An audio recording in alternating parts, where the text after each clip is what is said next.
Hello बच्चों, welcome to Online Educator Point. और जैसा कि आप जानते हो कि आपको मोशन का लेक्चर नंबर 4 तक प्रोवाइड करा दिया गया था और हर एक लेक्चर के डिस्क्रिप्शन बॉक्स में आप जाओगे तो उसमें आपका जो नोट्स है उसका लिंक प्रोवाइड किया हुआ है। ठीक है, तो आप वहां पे जाके अपना नोट्स को ले सकते हो।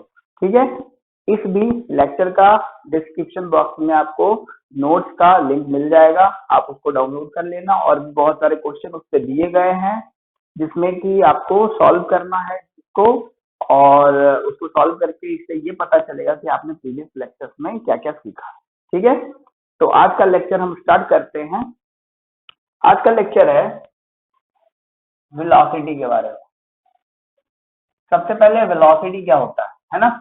जैसा कि हम स्पीड के बारे में जानते हैं कि डिस्टेंस अगर वो टाइम के साथ वो बदलता है, डिस्टेंस बदलता है तो हम उसको कहते हैं स्पीड। लेकिन अगर हम बात करें कि वेलोसिटी कहेंगे तो वेलोसिटी जब डिस्प्लेसमेंट है ना, rate of change of displacement is called velocity. ठीक है, तो यहाँ पे हम बोल सकते हैं कि rate of change of displacement displacement है ना। अब क्या एक बात और हम कह सकते हैं कि जो वेलोसिटी होता है, वेलोसिटी क्या स्पीड ही होता है क्या? बहुत ज्यादा कंफ्यूजन मैंने देखा है बच्चों को होते हुए ऐसा। तो हम कह सकते हैं कि हाँ, ये वेलोसिटी जो है स्पीड हो सकता है, लेकिन एक खास डायरेक्शन की बात करो तब, है ना। इसका मतलब है कि अगर हम इन अ पार्टिकुलर डायरेक्शन की बात करें तो उसका मैग्नीट्यूड जो होगा वो वेलोसिटी के मैग्नीट्यूड के बराबर होगा अगर दोनों का डायरेक्शन सेम है तो। ठीक है, अभी हम समझते हैं, इस बात को समझ जाइए। जैसे हम अगर बात करें कि वेलोसिटी को अगर हम स्पीड कहें, ठीक है, तो स्पीड के साथ साथ हमको डायरेक्शन भी डिफाइन करना बहुत ही जरूरी है।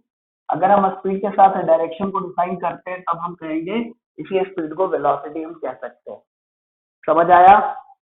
हाँ, अब ये वेलोसिटी जो होता है वो क्या होगा? वो होगा displacement bye displacement divided by total time, है ना। यही हो जाएगा क्या आपका वेलोसिटी। एसआई यूनिट क्या होता है? एसआई यूनिट जो पहले स्पीड का होता था, सेम एसआई यूनिट होगा इसका वेलोसिटी का मीटर पर सेकेंड, है ना। क्लियर है यहाँ पे? उसके बाद अगर बात करें कि ये कैसी क्वांटिटी है तो ये होगी वेक्टर क्वांटिटी। क्यों? क्योंकि ये किस पर डिपेंड कर रहा है? ये डिस्प्लेसमेंट पे डिपेंड कर रहा है, इसलिए ये कौन सी क्वांटिटी होगी? वेलोसिटी वेक्टर क्वांटिटी होगी। ठीक है, तो इस तरीके से हमने इसको जाना। जैसे स्पीड के बारे में हमने पढ़ा था, और भी बहुत सारे टर्म्स थे उसके साथ में, इसके साथ भी बहुत सारे टर्म्स होगा। ठीक है, तो उससे पहले हमने ये चीज पढ़ा, और एक बात और पढ़ेंगे कि अगर मान लिया जाए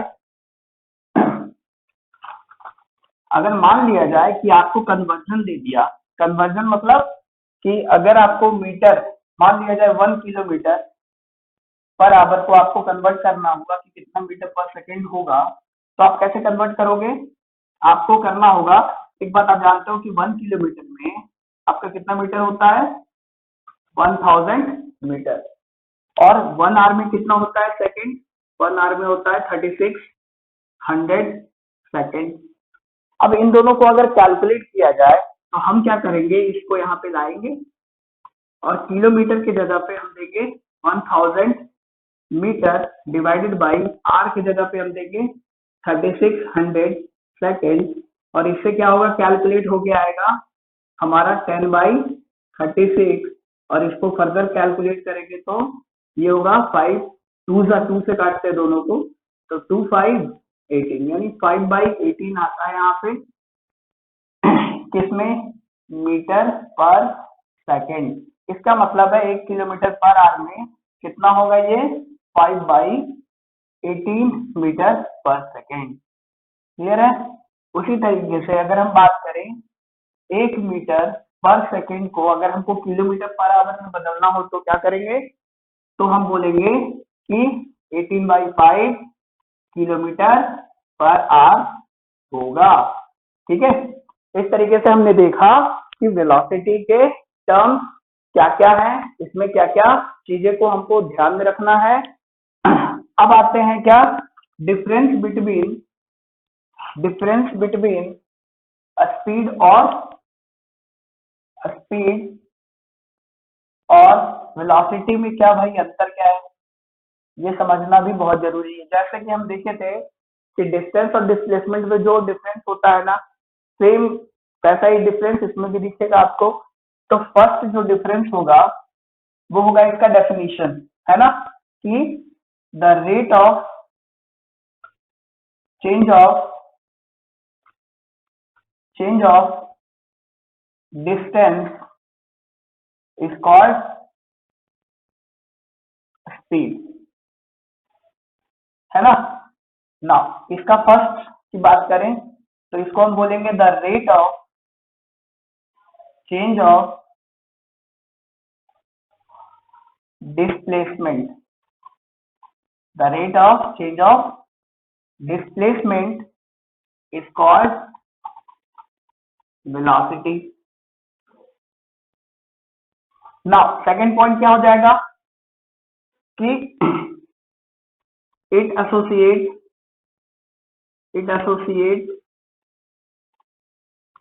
without डायरेक्शन, है ना, या फिर हम बोल सकते हैं it does not associate with direction, लेकिन यहाँ पे बोलेंगे दूसरे में कि इट एसोसिएट डायरेक्शन, है ना। अब बात करते हैं थर्ड पॉइंट की। थर्ड पॉइंट ये कैसा होता है, स्केलर क्वांटिटी होता है ये, स्केलर क्वांटिटी।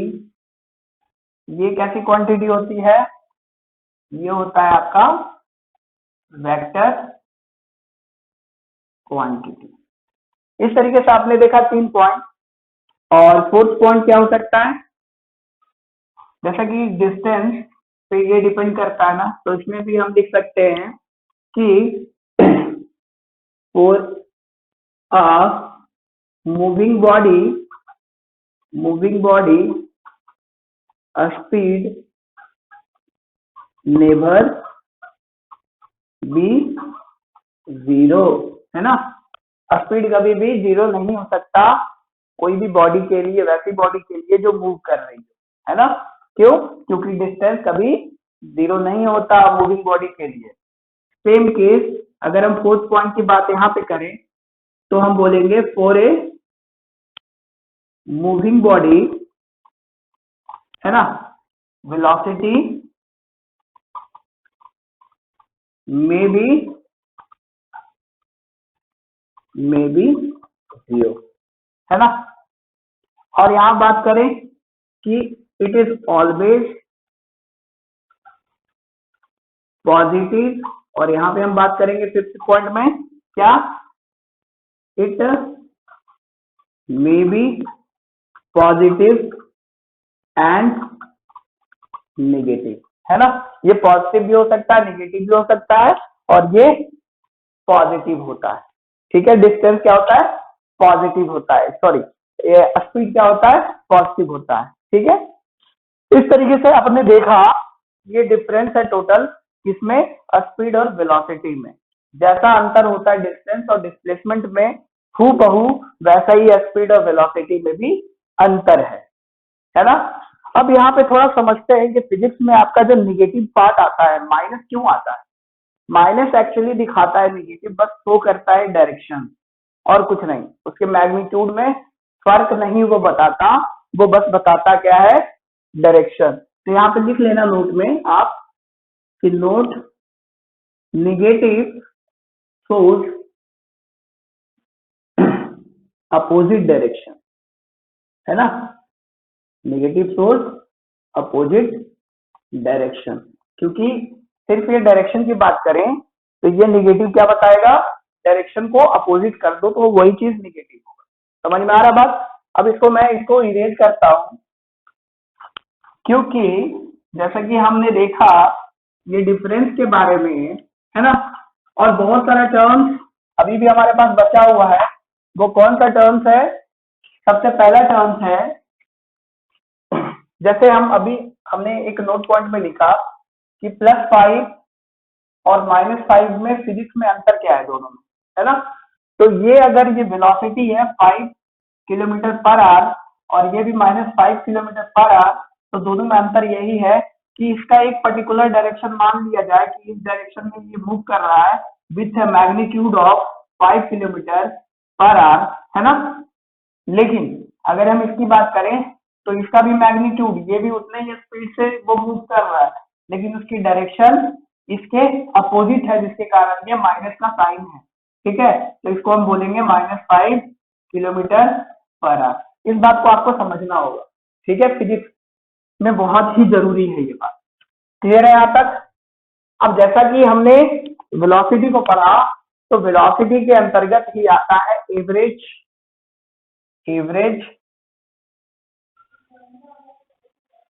वेलोसिटी, है ना? अब ये एवरेज वेलोसिटी होता क्या है? अब ये एवरेज वेलोसिटी समझाने से पहले मैं एक बात बताता हूं कि एवरेज का टर्म तभी आता है, जैसा कि मैंने प्रीवियस लेक्चर में बताया आपको कि एवरेज कब आएगा, जब मुझे एक पॉइंट से दूसरे पॉइंट तक जाना होता है ना? और इस बीच में हमारी जो स्पीड है बढ़ते घटती रहती है, जिस कारण से हम एक कांस्टेंट स्पीड से हम बी तक पहुंच नहीं पाते, और हमसे जब पूछा जाएगा कि आपकी स्पीड कितनी है, तो हम कौन सी स्पीड बताएंगे? तो हम बताएंगे एवरेज स्पीड के बारे में या फिर एवरेज वेलोसिटी के बारे में। एवरेज वेलोसिटी बोलेंगे, average speed in a particular direction, तो हम उसी बात को बोल देते हैं एवरेज वेलोसिटी। ठीक है, तो यहां से आप समझोगे कि एवरेज वेलोसिटी जो है ए से बी तक जाने में आपको कितना लगेगा। जैसे अगर मैं बोलूं, है ना, कि फॉर ए कांस्टेंट या फिर यूनिफॉर्म एक्सेलरेशन, है ना, मतलब अगर मेरा एक्सेलरेशन यहाँ पे कांस्टेंट हो, है ना, तो हम उस केस में हमेशा एवरेज वेलोसिटी की बात करेंगे। अगर एवरेज वेलोसिटी की भी बात करेंगे तो हम क्या बोलेंगे कि u प्लस वी बाई 2 होता है। ये एवरेज वेलोसिटी का फॉर्मूला हो जाएगा इस केस में, है ना, जब कांस्टेंट एक्सेलरेशन होगा। अब ये एक्सेलरेशन तो मैंने अभी पढ़ाया नहीं है, तो ये हो सकता है आज के लेक्चर में अभी आएगा। ठीक है, तो मैं इस पे ज्यादा फोकस करूंगा इस बात को समझाने की, लेकिन फिर भी आप समझो कि एक्सेलरेशन आपका कांस्टेंट है, मतलब कि आपका एक कांस्टेंट तरीके से आपका वेलोसिटी बढ़ रहा है ना, प्रत्येक सेकंड में। जैसे मान लिया जाए पहले सेकंड में आपकी जो वेलोसिटी है वो 30 किलोमीटर पर आवर है, ठीक है, और दूसरे सेकंड में आप जैसे ही इंटर किए तो आपकी वेलोसिटी बढ़ के 20 बढ़ गई, है ना, 20 किलोमीटर पर आवर बढ़ गई। तो आपकी जो बढ़ी 20 बढ़ गई, तो इसका मतलब है यही कॉन्स्टेंटली अगर 20 हर एक इंटरवल में, एक एक सेकंड के इंटरवल में अगर बढ़ते जाए, तो हम उसको बोलेंगे कि कांस्टेंट एक्सेलरेशन से ये बढ़ रहा है। ठीक है, तो इस केस में हम ये फॉर्मूला लगाते हैं for finding the average velocity. लेकिन आपको सिंपल अगर फॉर्मूला इसकी बात करें तो क्या होगा, जैसे हम एवरेज स्पीड की फॉर्मूला हम लोग पढ़े हैं कि एवरेज वेलोसिटी क्या होगा, एवरेज स्पीड में होता था क्या, total distance by total time. तो यहाँ एवरेज वेलोसिटी में क्या होगा, टोटल डिस्प्लेसमेंट, जो क्वेश्चन आपका होगा उस पर डिस्प्लेसमेंट बाय टाइम टेकन, कितना टाइम हमको लगा उस डिस्प्लेसमेंट को पूरा करने में। ठीक है, तो ये क्वेश्चन हम इस पे आज करेंगे कि एवरेज वेलोसिटी और एवरेज स्पीड दोनों में क्या फर्क है। क्वेश्चन से भी हम समझेंगे कि कौन से केसेस में ये इक्वल आते हैं और कौन से केसेस में ये अलग अलग भी हो सकते हैं। ठीक है, तो ये कोई जरूरी नहीं है कि एवरेज स्पीड और एवरेज वेलोसिटी दोनों का मैग्नीट्यूड हमेशा और हर एक केस में सेम आए, ऐसा नहीं हो सकता। ठीक है, हर एक केस में ऐसा नहीं होता। बस आपको ये समझना है कि वो सिंगल एक केस में ही इक्वल होते हैं जबकि आप रेक्टिलिनियर मोशन में ट्रेवल करते हो, है ना। जब आप सीधी लाइन में, स्ट्रेट लाइन में आप ट्रेवल करते हो तब आपका डिस्टेंस और डिस्प्लेसमेंट का मैग्नीट्यूड सेम होता है ना। तो उसी केस में सिर्फ और सिर्फ average velocity and average speed आपका सेम होगा। ये बहुत ही इंपॉर्टेंट क्वेश्चन है, ठीक है, इसको आप इग्नोर नहीं कर सकते, ठीक है। तो एवरेज ये हो गया आपका वेलोसिटी। अब हम बात करते हैं नेक्स्ट टॉपिक की। तो नेक्स्ट टॉपिक है इंस्टैंटेनियस, जो कि आपके उतना इंपॉर्टेंस नहीं रखता है आपके इस क्लास में, कि लेकिन फिर भी आपको टर्म समझना है कि इंस्टैंटेनियस वेलोसिटी होता क्या है। इंस्टैंटेनियस वेलोसिटी वैसी वेलोसिटी है ना, जो कि आपको कोई इंस्टेंट पे पूछा जाए, है ना। At any instant of time the velocity of a body is called instantaneous velocity, ठीक है। अब नॉर्मल सी बात है, जैसे इंस्टैंटेनियस स्पीड के बारे में हमने पढ़ा था, वहां भी क्या था, इंस्टैंटेनियस है, यानी अगर कोई एक पर्टिकुलर सेकंड पे पूछ दिया गया कि आपकी वेलोसिटी क्या होगी, है ना, तो आप क्या करोगे, आप इंस्टैंटेनियस स्पीड बताओगे और इन अ पर्टिकुलर डायरेक्शन बताओगे, that will give you instantaneous velocity. अब जैसे इसका फॉर्मूला देखो आप, तो ऐसा कुछ होता है, ये हम लिखते हैं इंस्टैंटेनियस वेलोसिटी, ठीक है, is equal to limit tail x, या फिर हम टी दे रहे हैं ना, टाइम को हम बहुत नेग्लेक्ट कर देते हैं, तो हमको ये है डिस्प्लेसमेंट चेंज इन पोजीशन, और यहाँ पे हम देते हैं टी। ये आपको समझ में नहीं आ रहा होगा क्योंकि ये फॉर्मूला इसलिए होता है, ये आपको जब डिफरेंशिएशन आप पढ़ोगे, है ना, डिफरेंशिएशन 11th क्लास में आप पढ़ोगे, और फिजिक्स वैसे क्लास 12 में आपको मैथ में पढ़ना है, आप 11th क्लास में पढ़ोगे तो आपको ये जानना होगा, ये फिजिक्स में आप अप्लाई करोगे इस टूल को, है ना, for finding the instantaneous velocity. और अभी ये इतना इंपॉर्टेंस ये नहीं है कि आप इंस्टेंट वेलोसिटी आपसे पूछा नहीं जाएगा, ठीक है, तो डोंट वरी अबाउट दैट। आप क्या करो कि इंस्टैंटेनियस वेलोसिटी तो हो गया, है ना। मैं अब नेक्स्ट टॉपिक पे आता हूं, जो कि है यूनिफॉर्म वेलोसिटी। यूनिफॉर्म वेलोसिटी, मैंने पहले भी कहा है कि यूनिफॉर्म का मतलब होता है कांस्टेंट। जहां भी यूनिफॉर्म आए तो आप समझना क्या कि कांस्टेंट की बातें कर रहा है, और यूनिफॉर्म के साथ क्या लगा हुआ है, वेलोसिटी। इट मींस वेलोसिटी क्या होगी, कांस्टेंट। यानी वेलोसिटी कहने का मतलब दो बातें ध्यान में आती है, एक स्पीड और एक उसका डायरेक्शन। अगर हमारा स्पीड चेंज हो रहा तो भी हमारी ये जो वेलोसिटी है वो यूनिफॉर्म रह नहीं पाएगी, और डायरेक्शन भी अगर चेंज करे तो भी वो यूनिफॉर्म नहीं रह पाएगी, हमारी वेलोसिटी चेंज हो जाएगी। समझ आ रहा बात। तो इस तरीके से आप समझोगे कि यूनिफॉर्म वेलोसिटी का मतलब हुआ कि देखिए यूनिफॉर्म स्पीड का जो डेफिनेशन है वो सेम का एकदम है, if a body travels equal distance in equal interval of time, है ना। ये तो डेफिनेशन इसका पेटेंट हो गया है, लेकिन इसमें आप वेलोसिटी की बात कर रहे हो ना, तो बोलोगे आप इन अ पर्टिकुलर डायरेक्शन, ये लगाना बहुत जरूरी है ना, क्योंकि स्पीड अगर डायरेक्शन के साथ आता है तभी वेलोसिटी होता है, तब आपका ये डेफिनेशन क्लियर हो जाएगा। मैं डेफिनेशन पे नहीं जा रहा, मैं इस बात को समझाना चाह रहा हूं कि इसको समझेंगे कैसे। ये है आपका टाइम, और क्योंकि ये वेलोसिटी की बात कर रहा है तो वाई एक्सिस पे हम किसको रखेंगे, डिस्प्लेसमेंट पे, डिस्प्लेसमेंट को, है ना। तो ये डिस्प्लेसमेंट और बाई टाइम।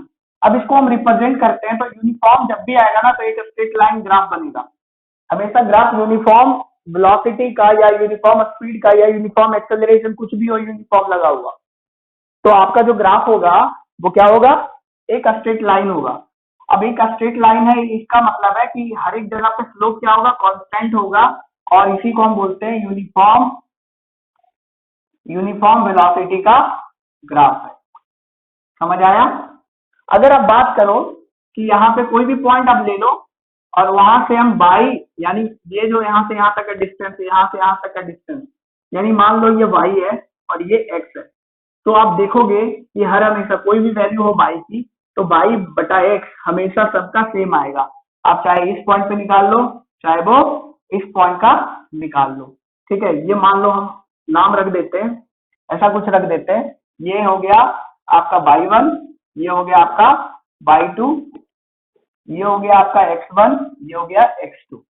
अब यहाँ से आप चेक करोगे अगर तो ये 0 है, तो यहाँ से यहाँ तक का डिस्टेंस कितना होगा x1, यहाँ से यहाँ तक का डिस्टेंस y1, तो आपका ये स्लोप, इस पॉइंट का जो स्लोप होगा यहाँ से आप निकालोगे तो क्या होगा, इतना, यानी बाई एक्सिस डिवाइडेड बाई इतना, तो आपका हो जाएगा क्या, y1 divided by x1 is equal to, उसी तरीके से आप अगर इसका निकालो, इस पॉइंट का, इसका स्लोप, तो क्या होना है, ये हो गया आपका डिस्टेंस, देखो यहाँ से यहाँ तक है ना, क्योंकि ये रेक्टेंगल बन रहा है तो इतना इज इक्वल टू इतना होगा, तो y2 minus 0 that will give you y2, और x जो है 0 से लेके x2, तो क्या बताओगे आप, x2 डिस्टेंस। तो ये हमेशा क्या आएगा, इक्वल आएगा, हमेशा इक्वल होगा, कोई भी आप न्यूमेरिकल वैल्यू दे दो तो क्या होगा, लीनियर तभी बन पाएगा ये, है ना, एक स्ट्रेट लाइन तभी बन पाएगा। समझ में आ रहा है बात।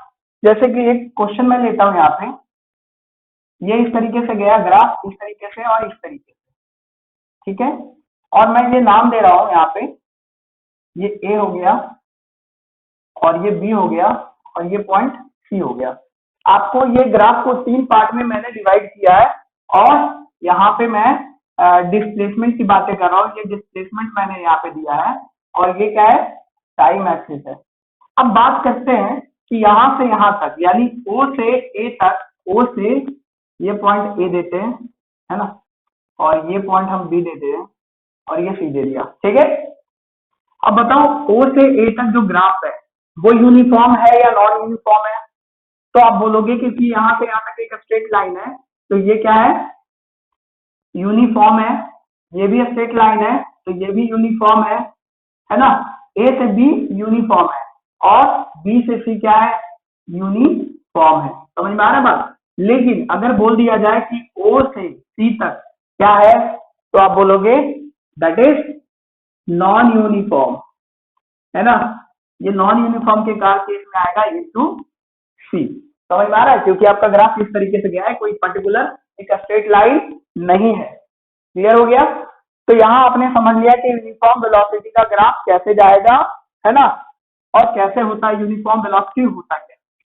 अब हम बात आते हैं जस्ट इसका अपोजिट, है ना, इसका दुश्मन, जो कि है क्या, नॉन यूनिफॉर्म वेलोसिटी, है ना। तो यहाँ पे हम बोलेंगे क्या, if a body travels unequal distance in equal interval of time in a particular direction that will give you non-uniform velocity, है ना। इसका कैसा हो सकता है भाई, नॉन यूनिफॉर्म का मतलब है कि यहाँ से कर्व होगा, लीनियर नहीं होगा, एक लाइन नहीं होगा, एक कर्व बताएगा। वो कर्व कैसे भी हो सकता है, इस तरीके का भी हो सकता है, इस तरीके से भी हो सकता है, कैसे भी हो सकता है, ठीक है। तो अगर ये कर्व आपका ग्राफ में आ रहा है तो आप बोलोगे ये क्या हो गया, नॉन यूनिफॉर्म वेलोसिटी होगा, क्योंकि इसमें खासियत होता है, कोई भी मोशन, ऐसा मोशन, एग्जांपल के तौर पे आप अगर समझो तो जिसमें एक्सेलरेशन कुछ ना कुछ होगा, है ना, acceleration is not equal to 0, यानी एक्सेलरेटेड मोशन में अगर हो, है ना, तो वो कौन सा मोशन कहलाएगा, नॉन यूनिफॉर्म मोशन या नॉन यूनिफॉर्म, उसमें जो स्पीड होगी नॉन यूनिफॉर्म स्पीड होगी, उसमें अगर वेलोसिटी होगी तो नॉन यूनिफॉर्म वेलोसिटी होगी। जैसे एक एग्जांपल को समझते हैं, अगर कोई बॉडी को मैंने ऊपर से नीचे गिरा दिया, है ना, फ्री फॉल के केस में, तो फ्री फॉलिंग बॉडी में होता क्या है कि जैसे आप ऊपर से नीचे गिराते हो तो धीरे धीरे क्या होती है, उसकी स्पीड पहले 0 होती है, जब वो धीरे धीरे नीचे की ओर बढ़ती है तब उसका स्पीड क्या होता है, बढ़ते जाता है ना, इंक्रीज होता है। जब उसका स्पीड इंक्रीज होगा तो स्पीड ऑफ वेलोसिटी भी कह सकते हो, क्योंकि एक हाफ डायरेक्शन में वो गिर रहा है, तो जब उसकी वेलोसिटी बढ़ती है तो आप क्या कहोगे कि वो कांस्टेंट एक्सेलरेशन के साथ बढ़ती है ना, बढ़ रही है ना, वेलोसिटी तो चेंज हो रही है, तो इसका मतलब एक्सेलरेशन होगा, और जब एक्सेलरेशन होगा तो आपकी जो कौन सा ये मोशन हो रहा है, नॉन यूनिफॉर्म मोशन हो रहा है, और उसमें जो वेलोसिटी हो रहा है वो कौन सा वेलोसिटी होगा, that is non uniform velocity. समझ में आ गया आपको ये पूरा कॉन्सेप्ट, बहुत अच्छी बात है। अब आते हैं हम आज के कुछ न्यूमेरिकल प्रॉब्लम पे, ठीक है, जो कि न्यूमेरिकल सेक्शन है, तो उसको करते हैं। ये हमारे बच्चों, ये हमारा आज का क्वेश्चन है। पहला क्वेश्चन है कि एक कार ट्रेवल कर रही है इस एक्स एक्सिस पे, ओ से चलना स्टार्ट करती है, इस डायरेक्शन में ये चलती जाती है। अब ये चल तो रही है, लेकिन ओ से ये आपको नीचे जो दिया गया है 2, 4, 6, 8, 10, 12, 14, 16, 18, 20, ये सब सारा इसमें सेकंड में है। और 40, 80 ये क्या है, डिस्टेंस है कि 2 सेकंड में आपका डिस्टेंस कितना ट्रेवल किया है, 40 मीटर 4 सेकंड में, 80 मीटर 6 सेकंड में 120, इस तरीके से 20 सेकंड में 400 कर रही है। ये ओ पॉइंट है, इस पॉइंट को ओ पॉइंट दर्शाया गया है, इस पॉइंट को क्यू, इस पॉइंट को पी। अब क्वेश्चन क्या कह रहा है कि आप अगर ओ से पी तक जाओगे, यानी यहां से चलना स्टार्ट करोगे और ये चलते चलते यहाँ पे पहुंच गए, है ना, स्ट्रेट पाथ में, तो आपको बोला है क्या, आपको बताना है कि एवरेज स्पीड निकालनी है और एवरेज वेलोसिटी निकालनी है। तो आप क्या करोगे, फर्स्ट क्वेश्चन कहां से कहां तक निकालना है, ओ टू पी डायरेक्ट। तो नॉर्मल सी बात है, ओ टू पी, क्योंकि यहाँ पे डायरेक्शन चेंज नहीं हो रहा, स्ट्रेट पाथ में हमको फ्लो ट्रेवल करना है। तो हम बोलेंगे एवरेज स्पीड जो होगा, एवरेज स्पीड होगा आपका क्या, average speed is equal to total distance by total time. Total distance 0 से लेके 360 मीटर तक कितना होगा, 360 metre divided by time second कितना हुआ यहाँ पे आप देख रहे हो कि 0 से 18 सेकेंड लगा, इट मीन्स 18 सेकेंड टाइमिंग हमारा गया।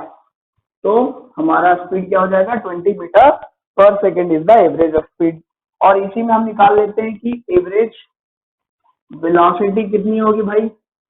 एवरेज वेलोसिटी आपको निकालने के लिए आपको यहाँ से यहाँ इन दोनों के बीच का डिस्प्लेसमेंट निकालना होगा। तो डिस्प्लेसमेंट क्या होगा, ओ से पी के बीच में आपका ये इनिशियल है, ये फाइनल है, तो फाइनल माइनस इनिशियल करोगे तो 360 माइनस 0, और ये फिर भी आपका आ जाएगा 360।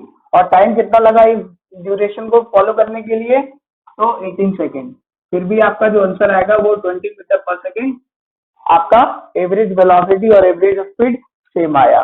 तो आपको ये बताया गया था, मैंने अभी तुरंत ही बताया क्या, कि कभी भी एक रेक्टिलिनियर पाथ पे अगर हम चलते हैं, रेक्टिलिनियर पाथ पे अगर चलेंगे, तो एवरेज स्पीड और एवरेज वेलोसिटी सेम होता है ना, क्योंकि डायरेक्शन की वजह से ही तो एवरेज स्पीड जो है वेलोसिटी में कन्वर्ट हो रहा है, ठीक है।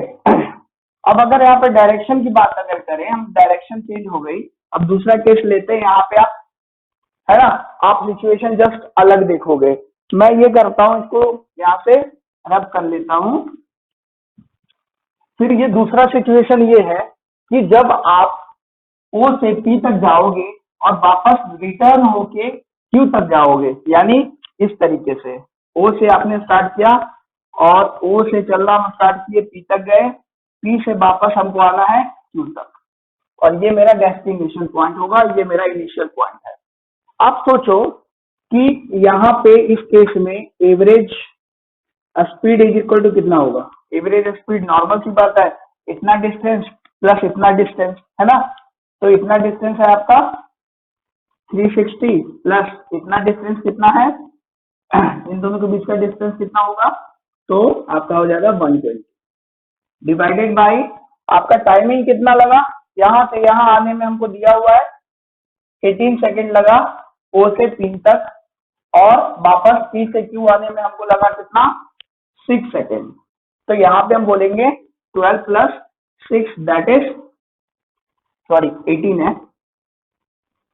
तो आप क्या बोलोगे, ये 480 डिवाइडेड बाई 24, और it will give you 20 metre per second.